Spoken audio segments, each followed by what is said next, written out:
अलवर। भारत के ऑपरेशन सिंदूर के दौरान पाकिस्तान का साथ देना तुर्की को भारी पड़ने वाला है।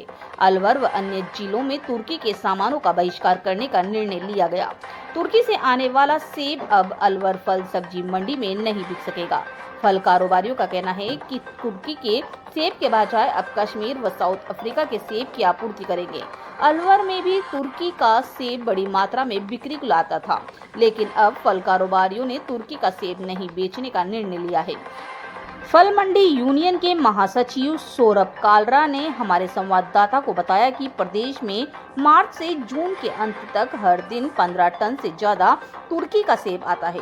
लोगों में तुर्की के सेब की मांग खूब रहती है, लेकिन वर्तमान में तुर्की के भारत के प्रति रवैये के चलते दिल्ली मुंबई की बड़ी फल मंडियों के साथ ही अब अलवर के फल मंडी ने भी तुर्की के सेब का बहिष्कार कर दिया। यूनियन की ओर से कमेटी की बैठक में तुर्की के सेब के बहिष्कार का निर्णय लिया गया है। इसके बाद अलवर की फल मंडी में कोई भी व्यापारी तुर्की के सेब को नहीं बेचेगा। यदि कोई व्यापारी तुर्की के सेब बेचता हुआ पाया जाता है तो उसे देशद्रोह की श्रेणी में माना जाएगा। तुर्की ने दिया था तो ये हमारे साथ भारत के साथ बहुत गद्दारी वाला काम किया था। इसको ऐसा नहीं करना चाहिए। तो इसके विरोध में हम लोगों ने इसका जो सेब आता था वहाँ से तुर्की का, उस सेब का हमने पूरे राजस्थान में बहिष्कार कर दिया है। सब तुर्की का माल है जो नहीं लेंगे, क्योंकि जो हमारे देश का नहीं हो सका वो किसका होगा, इसलिए हमने उसके सेब का बहिष्कार कर दिया। व्यापार जगह पर क्या असर देखने को मिलेगा इसका? जैसे व्यापार पे असर ऐसा कुछ ज़्यादा नहीं पड़ेगा, और इलाकों के सेब हैं वो आ रहे हैं हमारे पास, हम उनसे काम चलाएंगे। ऐसा नहीं है एक तुर्की के ऊपर ही, लेकिन तुर्की का एक अच्छा व्यापार था। तुर्की वालों ने पाकिस्तान का साथ दिया, इसलिए हमने इसका बहिष्कार कर दिया। आगे तुर्की वालों को इसका बहुत नुकसान उठाना पड़ेगा।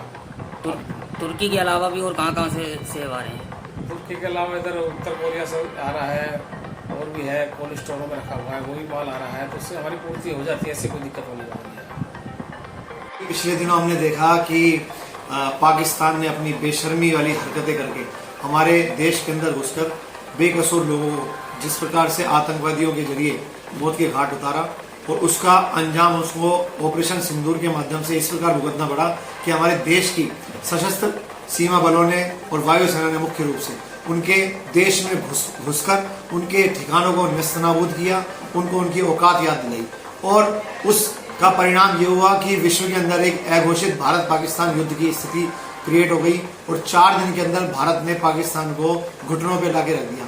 लेकिन दुर्भाग्य की बात ये रही कि उस 4 दिन के ही युद्ध के दौरान तुर्की देश, जिसका कोविड काल में हमने कितने 100 करोड़ रुपए देकर उसको हमने सहयोग किया था, साथ ही उसके इतने उत्पाद हैं जो भारत के अंदर बिक्री के लिए आते हैं और हमारे भारत देश की जनता उसका उपभोग करती है। ऐसा होते हुए भी तुर्की उस युद्ध के दौरान पाकिस्तान के साथ खड़ा रहा। उसने अपने ड्रोन्स के माध्यम से और उसके साथ साथ आर्थिक रूप से उसने पाकिस्तान की मदद की। तो ये सीधा सीधा भारत देश का तुर्की जो है दुश्मन माना जाएगा। उसी के विरोध स्वरूप हमने, चूंकि फल एवं सब्जी का व्यापार है, इसलिए फल सब्जी मंडी आड़ती यूनियन ने सामूहिक मीटिंग करी और उसमें एक निर्णय लिया कि तुर्की का जो इस वर्तमान में सेब आ रहा है उसको हम नहीं बेचेंगे। हमारा कोई भी आड़ती और व्यापारी इस तरह का सेब तुर्की का जो आ रहा है उसका एक दाना भी नहीं बेचेगा। कोई भी व्यापारी अगर बेचता पाया गया तो देशद्रोह की श्रेणी में आएगा। यही बॉयकॉट तुर्की अभियान पूरे भारतवर्ष के अंदर चल रहा है, और इसी के मद्देनजर दिल्ली, मुंबई और प्रमुख जो मेट्रो सिटीज हैं उनके अंदर ये सेब बैन हो चुका है, जिसका पूरा जो उद्देश्य है तुर्की को घुटने पे लाने का। व्यापार पे इसका क्या